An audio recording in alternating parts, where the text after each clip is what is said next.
কিন্তু শোকাবহ একটা দিন। আপনারা জানেন যে উত্তরায় যে দুর্ঘটনাটি ঘটেছে, বিমান দুর্ঘটনা, সারা জাতি আজকে মর্মাহত।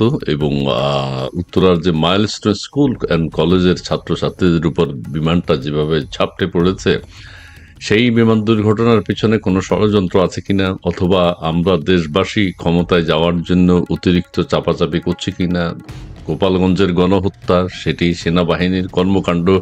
গত 11 মাস আমরা দেখেছি সারা দেশব্যাপী একটা উচ্ছৃঙ্খল বিশৃঙ্খল পরিবেশ যখন তৈরি হয়েছে, ঠিক সেই মুহূর্তে এরকম একটি আঘাত বাংলাদেশের মানুষের জীবনে, এটি অপ্রত্যাশিত ছিল এবং সকল কিছুকে স্তব্ধ করে দিয়েছে এই দুর্ঘটনা। এই দুর্ঘটনার পিছনে কোনো কারণ আছে কিনা, কোনো ষড়যন্ত্র আছে কিনা, বা এই জনবহুল এলাকায় বিমান প্রশিক্ষণের ব্যবস্থা কেন, সেটি নিয়েও নানান প্রশ্ন উঠেছে। এবং আমাদের আন্তর্জাতিক বিমানবন্দর নিয়েও নানান প্রশ্ন উঠেছে, যে বিগত সরকার চেষ্টা করেছিল যে বিমানবন্দরটি আড়িয়াল খাঁর দিকে সরিয়ে নিয়ে যেতে, বা বড় বিমানবন্দর, আন্তর্জাতিক মানের বিমানবন্দর ঢাকার অদূরে আড়িয়াল খাঁ পদ্মা নদীর পাড়ে করার চিন্তা ভাবনা ছিল, কিন্তু নানান ষড়যন্ত্রের কারণে সেটাও সরকার করতে পারেনি। তারপরে ময়মনসিংহে বিমানবন্দর স্থানান্তর করার চেষ্টা করেছিল, সেটাও করতে পারেনি। এখন প্রশ্ন উঠেছে, প্রশিক্ষণ বিমান ঢাকার উপর দিয়ে, ঢাকার জনবহুল এলাকা, সেখানে কেন প্রশিক্ষণ নেবে, সেটা প্রশ্ন উঠেছে। আবার প্রশ্ন উঠেছে ক্যান্টনমেন্টটা ঢাকার ভিতরে, ঠিক আছে ঢাকার বাইরে করা হয়েছিল, সময়ের প্রয়োজনে সেটা পরিবর্তন করতে হয়, স্থানান্তর করতে হয়। বিমানবন্দর শুরুতে যখন করা হয়েছিল ঢাকা থেকে দূরেই ছিল, ঢাকার শহর মানে বসতি থেকে দূরেই ছিল, কিন্তু এখন যেহেতু চতুর্দিকে বসতি হয়ে গেছে, এখন সেটি স্থানান্তর করা প্রয়োজন। জনবিচ্ছিন্ন এলাকা বা জনগণ যেখানে নেই, জনগণের বসবাস যেখানে নেই, সেখানে বিমানবন্দর স্থাপন করতে হয়, সেখানে প্রশিক্ষণ বিমান পরিচালনা করতে হয়, সেখানে ক্যান্টনমেন্ট থাকতে হয় লোকালয়ের বাইরে। কিন্তু আমাদের দেশে সেগুলো চিন্তা ভাবনা করা হচ্ছে না।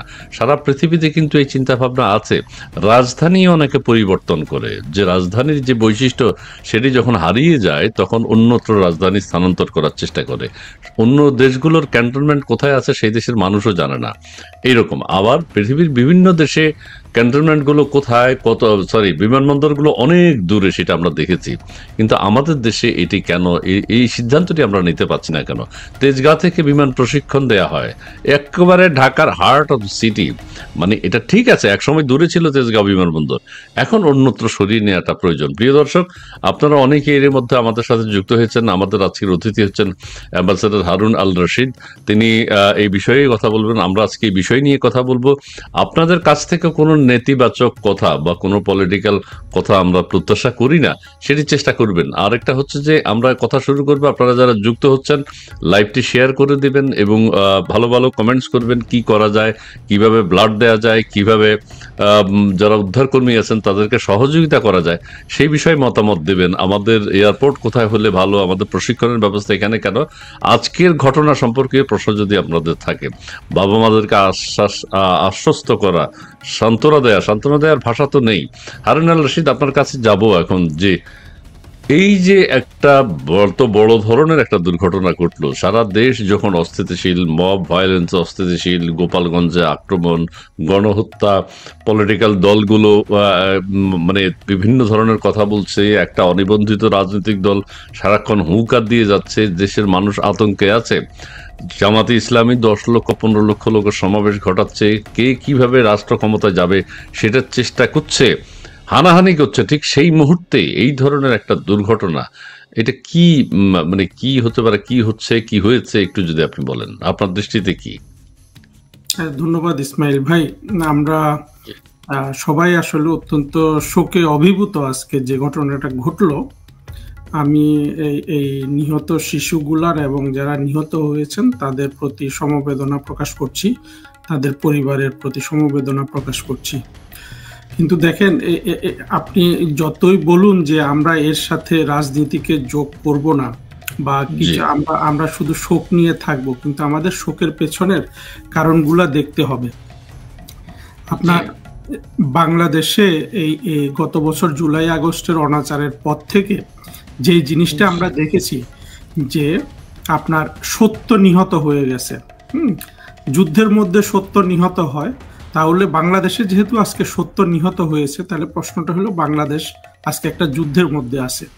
এই যুদ্ধটা আপনার করছে কে কার বিরুদ্ধে? এটা বাংলাদেশ ভারত যুদ্ধ নয়, বাংলাদেশ মিয়ানমার যুদ্ধ নয়, এটা হলো ইউনূসের বাহিনীর অধীনে বাংলাদেশ যারা আজকে দখল করে রেখেছে, তারা বাংলাদেশের সাধারণ মানুষের বিরুদ্ধে তারা যুদ্ধে লিপ্ত হয়ে গেছে।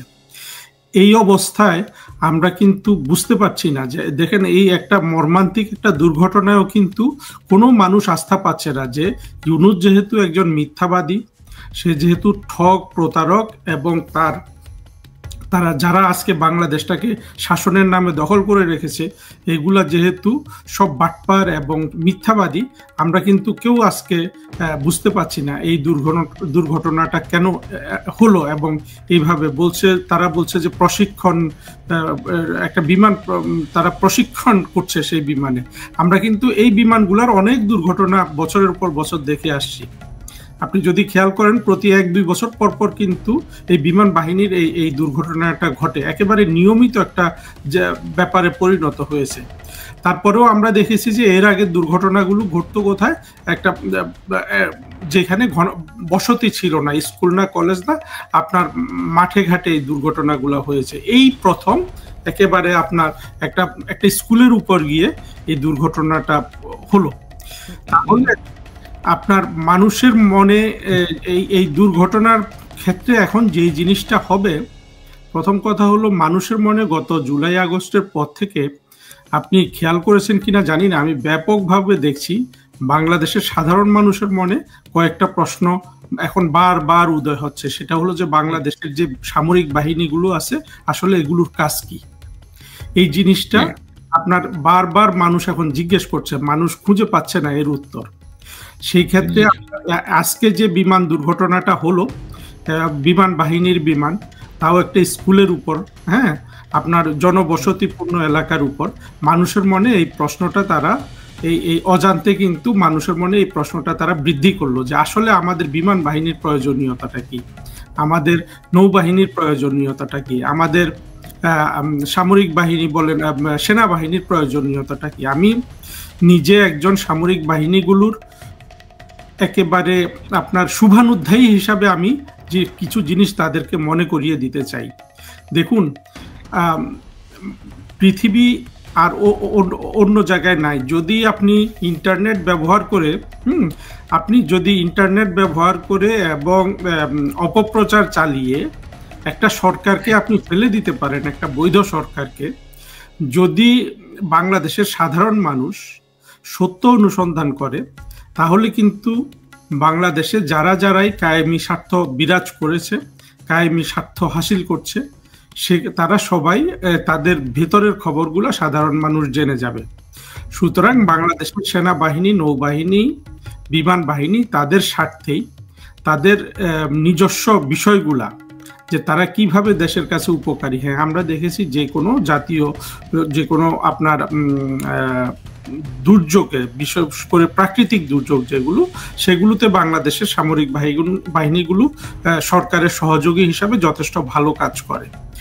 এখন মানুষ যদি প্রশ্ন করে যে শুধু এই দুর্যোগে যদি আমাদের উপকারের জন্য কি আমাদের সেনাবাহিনী, বিমান বাহিনী, নৌবাহিনী পালন করতে হবে? কারণ আমরা তাদের জন্য বাংলাদেশ যে পরিমাণ বরাদ্দ রাখে তাদের সামরিক খাতে ব্যয়ের জন্য, সেটার প্রয়োজনীয়তা আছে কিনা। মানুষ এই প্রশ্নগুলো এখন করতে থাকবে। কারণ হলো, গত বছর আমরা সেনাবাহিনীকে আমরা কি দেখলাম? আমরা দেখলাম সেনাবাহিনী বলল যে তারা সাধারণ মানুষের উপর তারা গুলি করবে না। পরে দেখা গেল যে সাধারণ মানুষের উপর গুলি করবে না, যে ঘটনাকে কেন্দ্র করে বলেছে এটা একটা দেশি বিদেশি ষড়যন্ত্র ছিল। তারপরে আবার আমরা 1 বছর না যেতে আমরা কি দেখলাম? গোপালগঞ্জে সাধারণ মানুষের উপর তারা গুলি চালালো, সেই সাধারণ মানুষ কিন্তু কাউকে নিহত করে নাই। জুলাই আগস্টে জঙ্গিরা নানান ষড়যন্ত্রের মাধ্যমে তারা নিজেরা মানুষ মারছিল, সেনাবাহিনী বলছে তারা এটা জানতেই পারে নাই। তারা কিভাবে, কেন জানতে পারলো না? সেনাবাহিনীর কাজই তো এই দেশের যখন নিরাপত্তা এমনভাবে বিঘ্নিত, তাদের গোয়েন্দাদের মাধ্যমে সঠিক তথ্য পাওয়ার, তারা সেটা পেয়েছে কি পেয়েছে আমরা জানি না। কিন্তু আসলে মূল কথা হলো, সেনাবাহিনী, সামরিক বাহিনীগুলো ভয় পেয়েছিল যে জাতিসংঘে যাওয়া তাদের বন্ধ হয়ে যায় কিনা। পৃথিবীতে আর কোন দেশ আছে যেখানে যে একটা বাহিনীগুলা গড়ে তোলা হয় বাজেটের অর্থ খরচ করে, নিজের দেশের জন্য, নিজের দেশের জন্য না, এটা তৈরি করছে কারণ তারা জাতিসংঘে গিয়ে চাকরি করবে। শুধু আমাদের হলো তো জাতিসংঘের জন্য। জি, তাহলে এই যে বড় একটা প্রশ্ন আজকে মানুষের মনে ঢুকে গেল, এর জন্য কিন্তু সেনাবাহিনী প্রধান এবং সেনাবাহিনী দায়ী। তারা কিন্তু এবং তাদের এখন অনেকগুলো জিনিস কিন্তু তাদের প্রশ্নগুলো এখন জনগণ করছে। আপনি দেখেন এই একেবারে হাটে ঘাটে মাঠে প্রশ্নগুলো আসছে। বাংলাদেশের জাতির পিতাকে সেনাবাহিনী খুন করলো, তারপরে দ্বিতীয় প্রেসিডেন্ট জিয়াউর রহমানকে সেনাবাহিনী খুন করলো। আপনি বাংলাদেশের সেনাবাহিনীর শুধু একটা মাত্র ইতিবাচক কাজ আছে, সেটা ছিল 2006 সালে জেনারেল মঈনের নেতৃত্বে যে কাজটা হয়েছিল। তারা কি করেছিল? তারা একটা সেনাবাহিনীর প্রোটেকশনে বলুন, সেনাবাহিনীর তত্ত্বাবধানে তারা একটা সরকার গঠন করেছিল। সেই সরকার বাংলাদেশের সবগুলো রাজনৈতিক দলকে নিয়ে একটা একেবারে অবাধ নিরপেক্ষ নির্বাচনের ব্যবস্থা করেছিল। আপনি যদি দেখেন বাংলাদেশের সেনাবাহিনীর বা সামরিক বাহিনীগুলোর গত 53 বছর বয়সে এই একটা মাত্র সঠিক সিদ্ধান্ত তারা নিয়েছিল। এর আগে পরে যতগুলো সিদ্ধান্ত তারা নিয়েছে, বিশেষ করে আপনার গত বছরের এই আগস্ট মাসে সেনাবাহিনী যে সিদ্ধান্তটা নিল, এটা পুরোপুরি বাংলাদেশের বিরুদ্ধে একেবারে একটা চক্রান্তে, সেই চক্রান্ত সেনাবাহিনী করেছে আমি এটা বিশ্বাস করি না, কিন্তু চক্রান্তের অংশীদার তারা হয়ে গেল। কিভাবে? তারা বৈধ সরকারকে রক্ষা না করে তারা আজকে যে এনসিপি বলেন, এই ইউএস থেকে যখন সবকিছু স্বীকার করা হলো, তারা এই যে একটা ষড়যন্ত্রের মাধ্যমে শেখ হাসিনার সরকারের পতন ঘটাতে হবে, সেই ষড়যন্ত্রে সেনাবাহিনী জেনে হোক বুঝে হোক না বুঝে তারা সেখানে অংশগ্রহণ করলো। এবং আমরা আরো দুঃখের সাথে কি দেখলাম, দেখেন সেনাবাহিনী প্রধান বা বাংলাদেশের সামরিক বাহিনীগুলো বাংলাদেশের অর্থে চলে, কিন্তু গত বছর জুলাই আগস্ট সময়ে তারা কার অধীনে চলে গেল? তারা 2 জন বিদেশির অধীনে চলে গেল। তারা শেখ হাসিনার কমান্ড না মেনে তারা ভলকার টুট নামে এক অস্ট্রিয়ান উন্মাদ, এবং এই আপনার আমাদের যে অস্ট্রিয়ান নাকি টার্কি নাকি না, অস্ট্রিয়ান। আমি নিজেও জানতাম না। আমার খুব ইন্টারেস্ট আছে এই লোকটার পেছনে, আমি আরো খোঁজ করব। কারণ হলো এই ভলকার টুর কিন্তু এই ষড়যন্ত্রের অংশ হয়ে গিয়েছিল এবং ইউনুসের সাথে সে সম্পৃক্ত, আগে থেকে ইউনুসের সাথে মনে হয় পরিচিত ছিল, এবং তাকে দিয়ে জাতিসংঘের বাজেট আসে আমাদের মেম্বার স্টেটগুলোর মধ্য থেকে, যদিও জাতিসংঘের বাজেটের সবচেয়ে বড় অংশ দেয় ইউনাইটেড স্টেটস, তো সেও এই ষড়যন্ত্রের অংশ হয়ে গেল। আর ডিপ স্টেটের আমরা যদি একটু আবার উত্তরের দিকে আসি, একজনে বলছে যে 300, তাহলে ডোনাল্ড লু নামে এক ইউনাইটেড স্টেটস এর কর্মচারী এবং ভলকার টুট নামে এক জাতিসংঘের কর্মচারী, এই 2 জন কর্মচারীর অধীনে গত বছর জুলাই আগস্টে আপনার বাংলাদেশের সামরিক বাহিনীগুলো চলে গেল, শেখ হাসিনার হাতে আর থাকলো না। এই যে অন্যায় যে একটা কাজ ঘটে গেল, এইটার পরে আজকে বাংলাদেশে যা কিছু হচ্ছে, আজকের এই দুর্ঘটনা সহ কোনো কিছুতে মানুষ কিন্তু কিচ্ছু বিশ্বাস করতে পারছে না। বিশ্বাস না করার দায় কিন্তু পুরোপুরি ইউনুসের, কারণ ইউনুস যেহেতু একজন মিথ্যাবাদী। এই প্রেক্ষাপটে আজকের এই দুর্ঘটনা, এখান থেকে আমাদেরকে জিনিসটা দেখতে হবে। জি, অনেক ধন্যবাদ, আপনি মিলিয়ে এনেছেন। ঠিক আছে, এখন এই চূড়ান্ত পরিণতি আমরা যেটা দেখলাম যে এক সময় এখন তো ছাত্রদের উপর, কোমলমত্রী শিশুদের উপর, ক্লাস 1 থেকে শুরু, ক্লাস 1-এর ছেলে মেয়েরাও সেখানে ছিল, তারাও পড়ছে, ছুটির জন্য অপেক্ষা করছিল, ছুটির ঘন্টা বাজবে, তাদের বাবা মাও বাইরে আছে, অপেক্ষা করছে অনেকের। এখন শুনতে পাচ্ছে আশঙ্কার কথা হলো শিশুরা তো মারা গেছে অনেকেই, তাদের বাবা মাও কেউ মারা গেছে। অর্থাৎ সন্তানকে হয়তো পাওয়া গেছে, বাবা মাকে পাওয়া যাচ্ছে না, আবার বাবা মাকে পাওয়া গেছে, সন্তান পাচ্ছে না, নিখোঁজ বা মারা গেছে। যাই হোক, আমাদের এখন পর্যন্ত 19 জন স্বীকার করা হয়েছে। আমি জানি না, এক একজন এক এক কথা বলছেন, মৃতের সংখ্যা নাকি আরো বেশি। এই মুহূর্তে আমাদের কি করণীয়? কেউ বলছেন এটা ষড়যন্ত্র, কেউ বলছেন যে এত ঘনবসতিপূর্ণ এলাকায় বিমান কিভাবে এলো, ট্রেন প্রশিক্ষণ বিমান, এই বিষয়ে আপনার কোনো ধারণা আছে কিনা? প্রশিক্ষণ বিমানগুলো আসলে কোথায় চালাতে হয়, কোথায় প্রশিক্ষণ নিতে হয়? জি প্লিজ, আপনি যদি কিছু আপনার আইডিয়া থেকে। না, আইডিয়া এটা আমার না, সারা পৃথিবীর মানুষের আছে। আপনার যে কোনো প্রশিক্ষণ আপনি লোকালয়ে করবেন না। প্রশিক্ষণ মানেটা কি? প্রশিক্ষণ হলো যে যারা হয় ওই বিমান যে চালাচ্ছে পাইলট, সে হয়তো প্র্যাকটিস করছে বিমান চালানো। আপনি যখন গাড়ি চালান, আমরা যে দেখেছি যে গাড়ি চালানো শিখতে গেলে কি আপনি দিনে দুপুরে ঢাকা শহরে একটা গাড়ি নিয়ে বের হবেন? না, হবেন না, আমরা খালি জায়গায় চলে যাই। জি, এই বিমান আসলে হয়েছে কি জানেন, আমাদের এই জিনিসটা বাংলাদেশের সামরিক বাহিনীগুলো তারা নিজেদের হাতে যেহেতু গুলি বন্দুক থাকে, আমরা দেখেছি তারা গোপালগঞ্জে কিভাবে মানুষকে মারতে পারে এবং তাদের গুলির কি পরিমাণ জোর, তারা এই জোরে চলে। এই জোর, আপনি যখন কোনো কিছুর জোরে চলবেন, আপনি তখন আপনার ভিতর কমন সেন্স যেটাকে বলে সেটা আপনার মৃত্যুবরণ করবে। কমন সেন্স যদি থাকে তাহলে আপনি প্র্যাকটিস করবেন, আপনি বাইরে চলে যাবেন। দেখেন বাংলাদেশের এই রাজধানী শহরটাকে এখন চেঞ্জ করা একেবারে জরুরি হয়ে গেছে। আপনি কিন্তু এটা বলছিলেন যে যখন একটা শহর রাজধানী হওয়ার অনুপযুক্ত হয় রাজধানীটা চেঞ্জ করতে হবে, না হলে ঢাকা শহরকে রাজধানীর উপযুক্ত করতে হবে। ঢাকা শহরকে রাজধানীর উপযুক্ত করার কোনো ধরনের আপনার ব্যবস্থা নাই বাংলাদেশের সে সীমিত ক্ষমতার মধ্যে। সুতরাং এই রাজধানীকে নিয়ে যেতে হবে এবং আমি দৃঢ়ভাবে বিশ্বাস করি রাজধানীটাকে বাংলাদেশের গোপালগঞ্জে নিতে হবে। কেন নিতে হবে জানেন? গোপালগঞ্জ একমাত্র দেখিয়েছে বাংলাদেশের মধ্যে তারা সত্যিকার অর্থে বাংলাদেশের প্রেমিক। আর ঢাকা শহরে আপনি যান, দেখবেন এইখানে স্বাধীনতা বিরোধীতে ভরে গেছে, বাংলাদেশের মুক্তিযুদ্ধের বিপক্ষের লোকজন ভরে গেছে।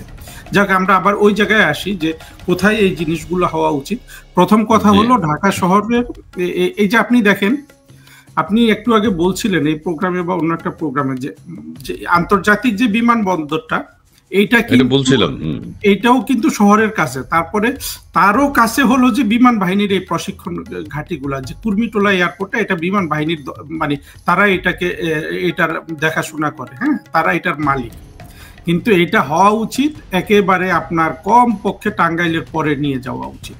এবং আপনি দেখেন কতগুলো বিপদের মুখে আমরা পড়লাম। এই যে বিডিআর বিদ্রোহ যেটা হলো, এই বিদ্রোহ হয়ে গেল যে শহরের একেবারে ভেতরে, আপনি বলতে পারেন যে ডাউন টাউনে।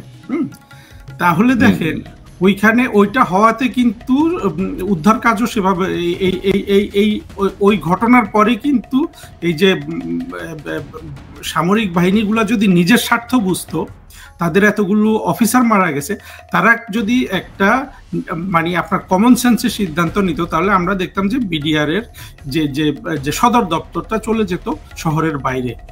এটা যদি শহরের বাইরে উন্মুক্ত কোনো জায়গায় হতো, তাহলে কিন্তু এই আর্মি দিয়ে আপনার ওই বিদ্রোহ চলাকালীন অনেক কমিয়ে আনা যেত।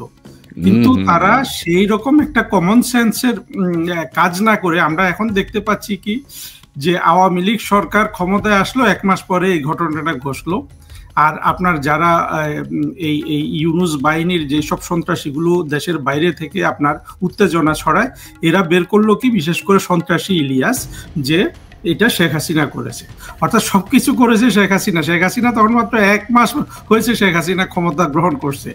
আপনার বাংলাদেশের মানুষেরও এবং সেনাবাহিনী বিভিন্ন আপনার প্রাক্তন জঙ্গিগুলো, আপনি দেখবেন কর্নেল মুস্তাফিজ নামে একটা জঙ্গি আছে, সেই ইউনাইটেড স্টেটস থেকে প্রতিদিন সে কিন্তু সেনাবাহিনীর আবার সব খবর কিন্তু জানে।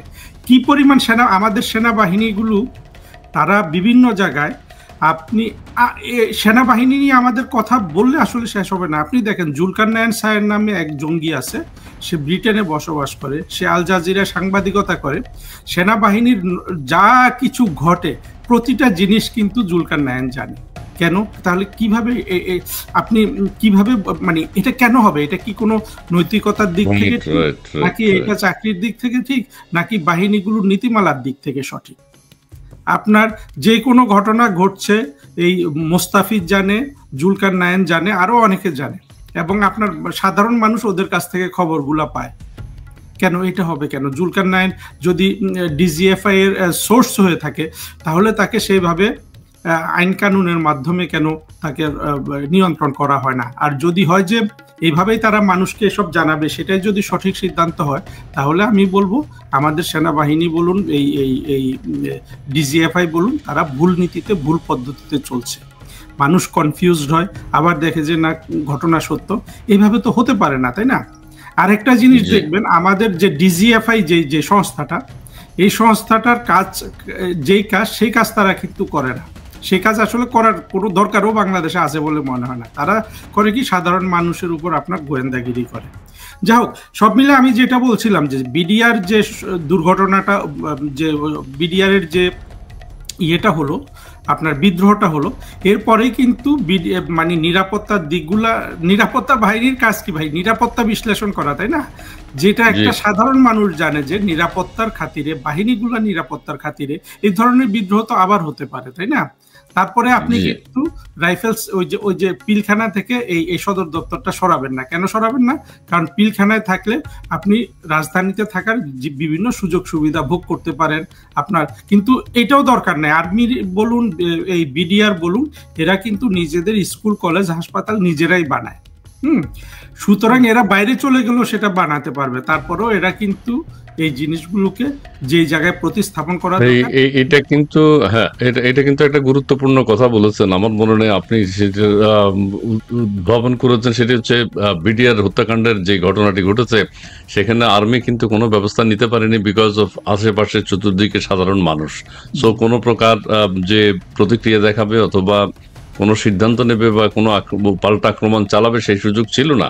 এটা খুবই গুরুত্বপূর্ণ। বিডিআরও কিন্তু, বিডিআর এর অফিসও কিন্তু এখান থেকে ঢাকা শহর থেকে স্থানান্তর করা উচিত। ওটা আরো ঘনবসতিপূর্ণ এলাকায় বিডিআর অফিসটা, পিলখানা, সেটা ক্যান্টনমেন্টটা ঢাকার ভিতরে পড়ে গেছে এখন। ঠিক আছে, সময়ের প্রয়োজনে যখন করেছিল তখন ঢাকার বাইরে ছিল, এখন আবার সময়ের প্রয়োজনে এটাকে সরাতে হবে।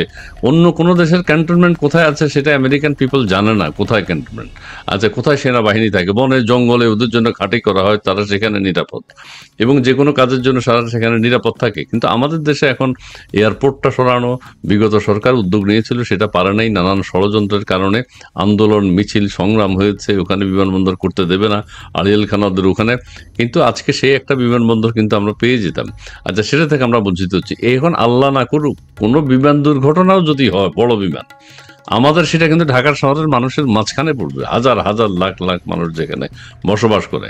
আর আপনি ট্রেনিং সেন্টারের কথা যেটা বললেন, তেজগাঁ, কর্মীটোলা, এইটা তো অবশ্যই অবশ্যই ভাবা উচিত যে ঢাকা মহানগরের ভিতরে এই প্রশিক্ষণ সেন্টার থাকতে পারে না। এখন আমরা উত্তরায় যাই, উত্তরায় যে কাণ্ডটি হয়েছে, এখন কেউ বলে মার্চে যদি তিনি ল্যান্ড করতে চান, এটা কি কোনো অ্যাক্সিডেন্ট? সেই ওখানে এটিসি নাকি এটিসি, এয়ার কন্ট্রোল সিস্টেম বা service centre, air control centre, traffic control সেন্টারের সাথে তাদের যোগাযোগ থাকে কিনা? ট্রাফিক কন্ট্রোল সেন্টার কি বলছে? সেনাবাহিনী বলছে তার যান্ত্রিক ত্রুটি ছিল, এখনো ব্ল্যাক বক্স পাওয়া যায়নি। অগ্রিম এই ঘটনা, এই ঘোষণা কি সেনাবাহিনী দিতে পারে? আপনার কি মনে হচ্ছে? এবং আজকে এত ছেলে মেয়ের জীবন আশঙ্কা দেখা দিয়েছে, কি করা উচিত? কি বাবা মাদের কিভাবে, কি বলে সান্ত্বনা দেবে? কে সান্ত্বনা দেবে? বাংলাদেশ থেকে সান্ত্বনা আপনার ধ্বংস হয়ে গেছে। আমরা সান্ত্বনা দেওয়ার কোনো রাস্তা কিন্তু রাখিনি।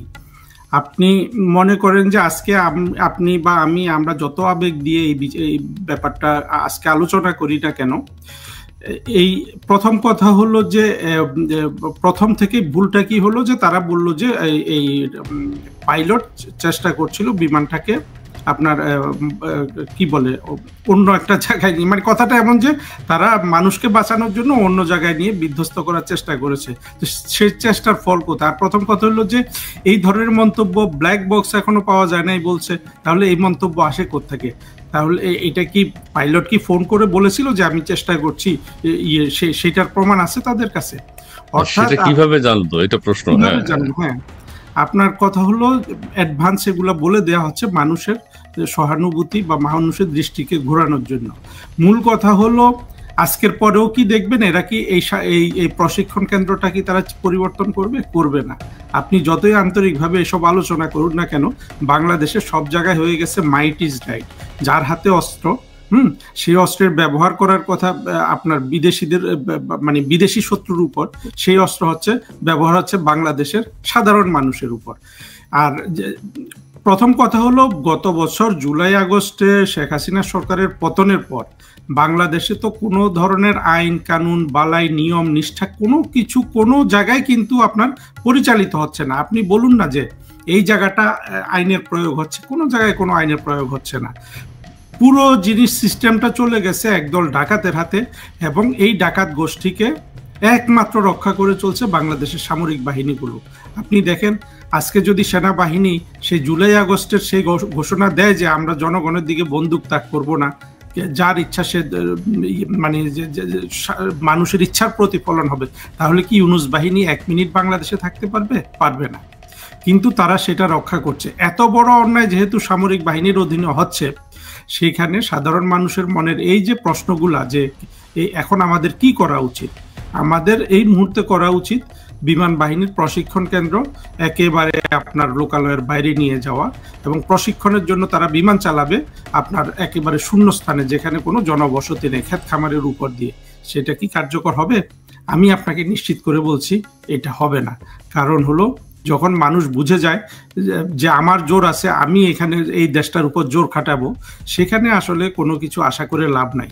আমাদের এই পুরো সিস্টেমটাকে ঠিক করতে হবে। আরেকটা জিনিস আমি এখানে একটু বলে রাখতে চাই, আসলে সাধারণ আপনার আজকে যেসব কথা আপনি সব চ্যানেলে বলবে সব মানুষ, আমি সেগুলোর দিকে বেশি যাইতে চাচ্ছি না, কারণ আপনার দর্শকরা এগুলা জানে, ফেসবুকে লেখা হচ্ছে, মিডিয়াতে লেখা হচ্ছে।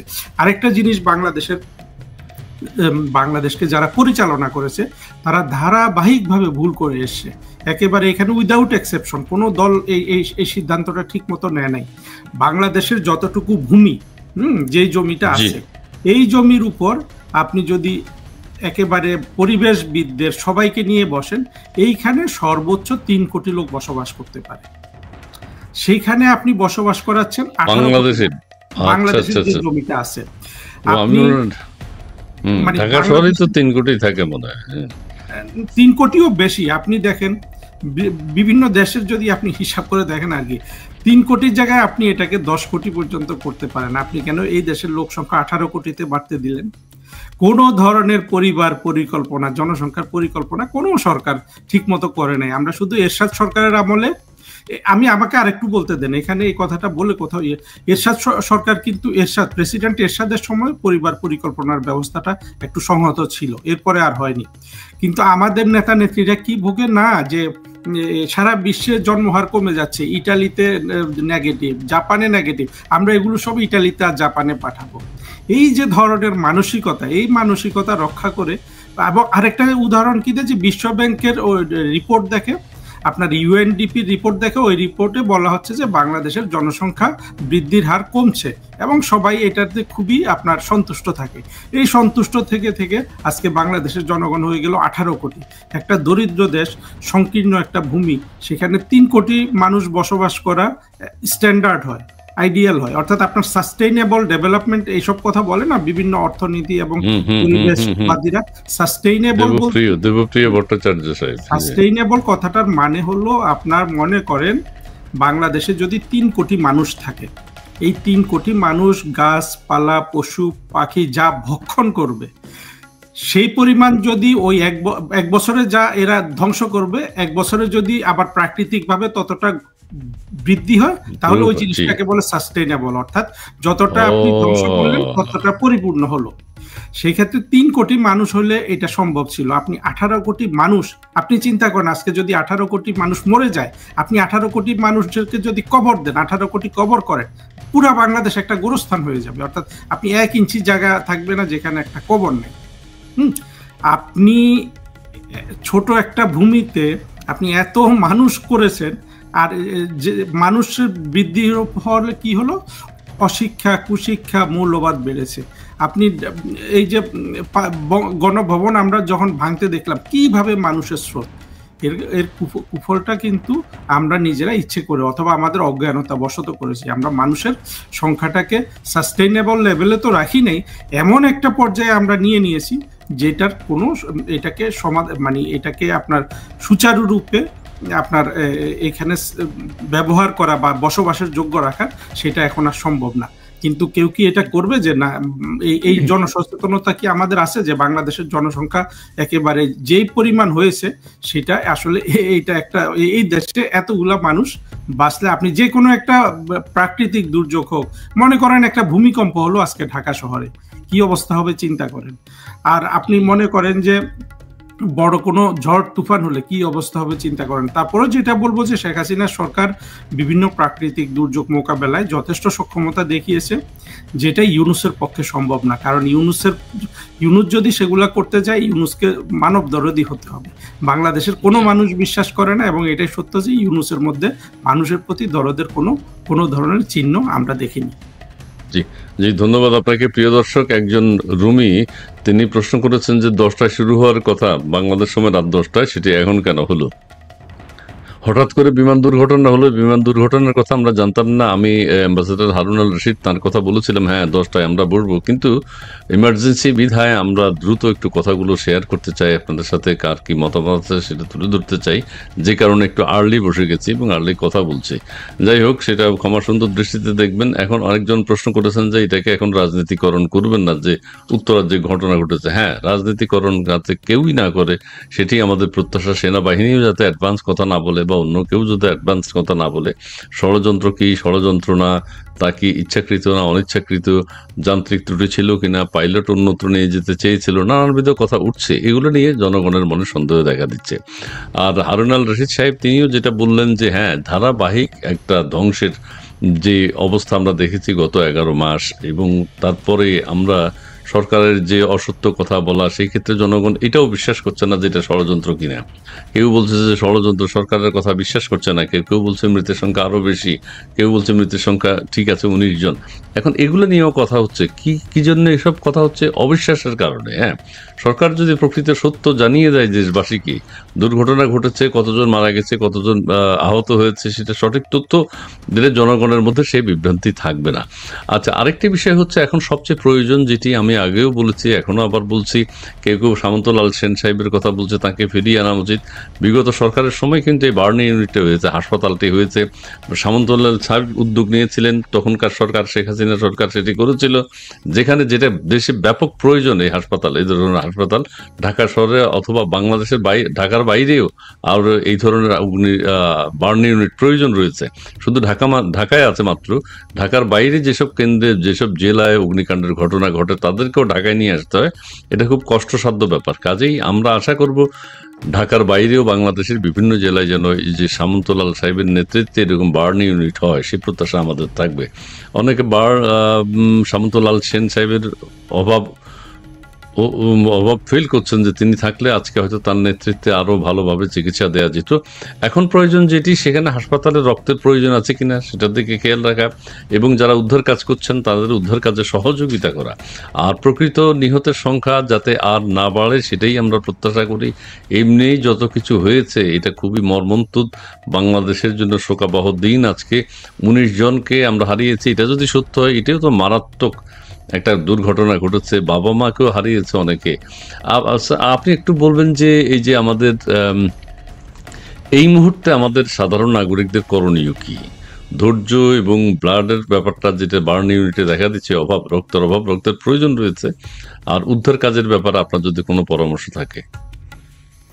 এই ধরনের উদ্ধার কাজে আমি মনে করি সাধারণ মানুষকে সম্পৃক্ত না করে বিশেষজ্ঞ যারা, তাদেরকেই করা উচিত। কারণ হলো যে যদি কারো বেঁচে থাকার সম্ভাবনা থাকে, দ্রুত যাতে সে হাসপাতালে যেতে পারে। সাধারণ মানুষ দায়িত্ব পালন করতে চাইলে তাদের উচিত এই রাস্তাঘাটগুলা ক্লিয়ার রাখা। উদ্ধার কাজ শেষ হয়েছে কিনা এই মুহূর্তে আমি জানি না, হয়তো শেষ হয়ে যেতে পারে। যদি বিষয়টা আসলে তা না, বিষয়টা হলো যে এই দুর্ঘটনাটা একদিক থেকে মর্মান্তিক, আরেক দিক থেকে এই স্কেলটা অত বড় না। হ্যাঁ, একটা ছোট বিমান পড়েছে একটা স্কুলের উপর দিয়ে। এটা কিছু মানুষের দায়িত্ব জ্ঞানহীনতার কারণে ঘটেছে। কারণ আপনি গাড়ি চালানো শিখবেন, বিমান চালানো শিখবেন, প্রশিক্ষণ নেবেন, এগুলো প্রশিক্ষণের সময় দুর্ঘটনা খুবই স্বাভাবিক বিষয়। আর এই যে বিমানগুলোর কথা বলা হচ্ছে, এগুলোও বহু বছরের পুরনো। তো আপনার সব জায়গায় কায়েমি স্বার্থ তো আছেই, সেটা কোনোদিন আমরা বন্ধ করতে পারবো কিনা জানি না। কিন্তু সেটা না করতে পারলেও আমরা যদি কমন সেন্সগুলো ইউজ করি, কমন সেন্স খুবই একটা ইম্পর্টেন্ট জিনিস। সেটা যদি আমাদের তো আসলে জাতীয় দায়িত্ব, মানে দায়িত্ব দায়িত্বশীলতা আর পরিচয় আমরা কোনো জায়গায় দিতে পারি না। দায়িত্বশীলতার পরিচয় হলো যে প্রশিক্ষণ বিমান পড়বে ওই খালি জায়গায়, এটা শহরের উপর কেন পড়বে ভাই? শহরের উপর যদি আপনার কমার্শিয়াল ফ্লাইট পড়ে তাহলে বোঝা যাবে যে না, তার এখান দিয়ে যাওয়া ছাড়া তার কোনো উপায় ছিল না। আর আপনি যখন প্রশিক্ষণ চালাচ্ছেন আপনার তো কমার্শিয়াল ফ্লাইটের লাইন ধরতে হবে না, তাই না? আপনাকে যে কোনো উন্নত জায়গায় সেটা করতে হবে। সাধারণ মানুষের আসলে এখানে কি করার আছে? সাধারণ মানুষের শান্ত হয়ে ধৈর্য ধরা ছাড়া আর দোয়া পড়া ছাড়া তো উপায় নেই। কিন্তু বৃহৎ স্কেলে যে কোনো একটা দুর্ঘটনা যখন ঘটে আমাদের ওই জিনিসগুলো বারবার আমরা যদি মনে করি যে আমাদের কি কি আপনার নৈতিক দায়িত্ব এবং রাষ্ট্রীয় দায়িত্ব, হ্যাঁ, সেগুলো যদি আমরা ঠিকমতো পালন করি তাহলে যে কোনো ভবিষ্যতে হয়তো এইসব দুর্ঘটনা এড়ানো যেতে পারে, বা এইসব দুর্ঘটনা ঘটে গেলেও সেখানে আপনার মানুষের ক্ষতি, সম্পদের ক্ষতি, প্রাণের ক্ষতি এগুলা কমিয়ে আনা যেতে পারে। তো সেটা যদিও আমরা আশা করি না, কিন্তু আশা করেই কিন্তু এসব আলোচনা চালিয়ে যেতে হবে। তবে একটা জিনিস দেখেন, যে জিনিসটা সব জায়গায় হচ্ছে যে বড় স্কেলের কোনো দুর্ঘটনা যদি হয়, শেখ হাসিনা সরকার যেইভাবে যতটা আপনার দক্ষতার সাথে মোকাবেলা করতো সেটা কিন্তু ইউনূস করতে পারবে না। কারণ হলো ইউনূসের তো কোনো নৈতিক আপনার অধিকারই নেই বাংলাদেশের এই শাসন ক্ষমতা ধরে রাখার। আপনি দেখেন আজকে যদি ওই রানা প্লাজার মতো কোনো দুর্ঘটনা ঘটে, কিংবা আপনার 98 সালের বন্যা বা কোভিডের মতো কোনো জিনিস, কোনো দুর্ঘটনা বা কোনো মহামারী যদি আসে, আপনি তখন দেখবেন বাংলাদেশ এখন কি পরিমাণ বেহাল একটা দশায় আছে। বাংলাদেশের মানুষকে কয়েকটা জিনিস থেকে মুক্ত হতে হবে। এইটা হলো প্রথম কথা, হলো বাংলাদেশের মানুষ, আপনি যদি এই যে ইসলামিক মৌলবাদী ওয়াজ মাহফিল শুনে শুনে দেশ চালান, হ্যাঁ, তাদের কথায় যদি আপনি রাষ্ট্র তৈরি করেন, রাষ্ট্র ব্যবস্থা রাখেন, সেই রাষ্ট্রের ভবিষ্যৎ একেবারেই অন্ধকার। জি, আমরা তানভীর হায়দার, শান্তির শকুন ও তার জঙ্গি বাহিনীকে অনুরোধ জানাচ্ছি ডাক্তার সামন্তলাল সেনকে দ্রুত মুক্তি দিয়ে তার নেতৃত্বে টিম গঠন করে আমাদের বাচ্চাদের জীবন বাঁচানোর জন্য।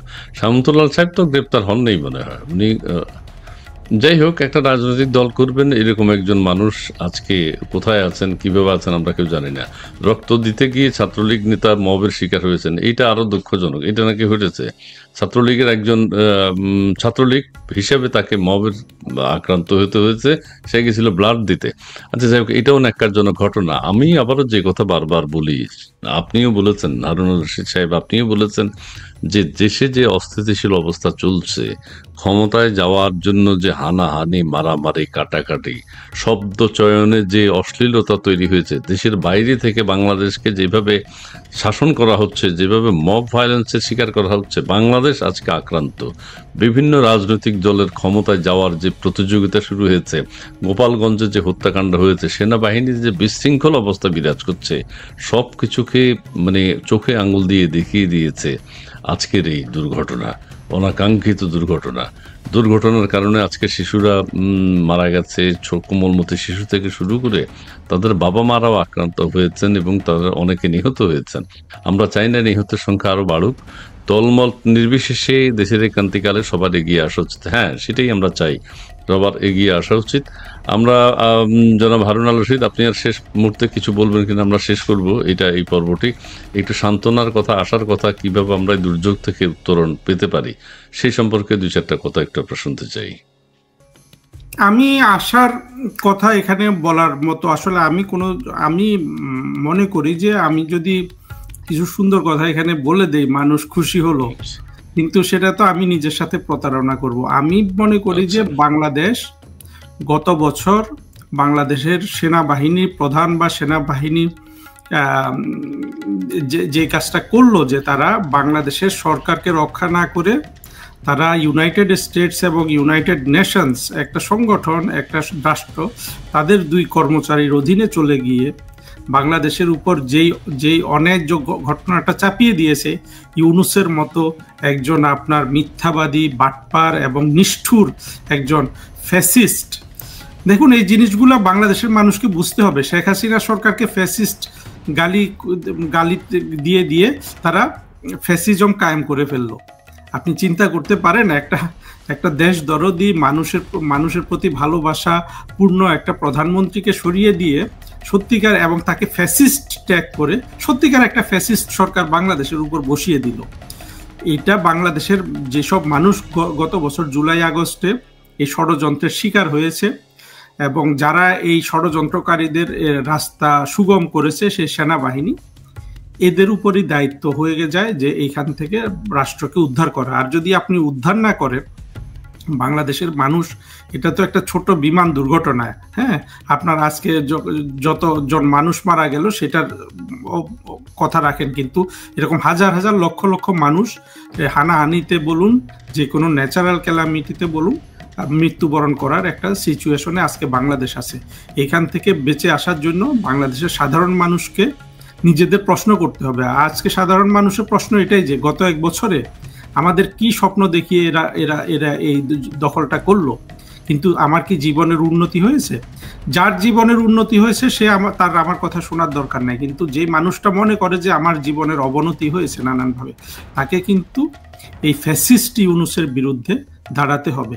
সাধারণ মানুষ জেগে উঠলে কোনো ধরনের আপনার অন্যায় টিকে থাকতে পারে না। সুতরাং এখন বাংলাদেশের সাধারণ মানুষকেই এটা দায়িত্ব নিতে হবে, কারণ ইউনূস এবং তার সেনাবাহিনী এবং তার বিভিন্ন বাহিনী এবং আপনার সন্ত্রাসী বাহিনী এনসিপি যা কিছু করছে এগুলা সব আত্মঘাতী। এরা নিজেরা আত্মঘাতী জঙ্গি ছিল। যে কোনো মানুষ যখন আত্মঘাতী জঙ্গি হয়ে যায়, এই বিচার বিশ্লেষণগুলো সাধারণ মানুষ তো করে না, আপনার কোনো জায়গায় হয় না, টেলিভিশন টক শোতে হয় না। মানুষ কতগুলো গতানুগতিক যা বা শোভন কথাবার্তা বলে, কিন্তু আসল জিনিসটা যেই জিনিসটা সত্যিকার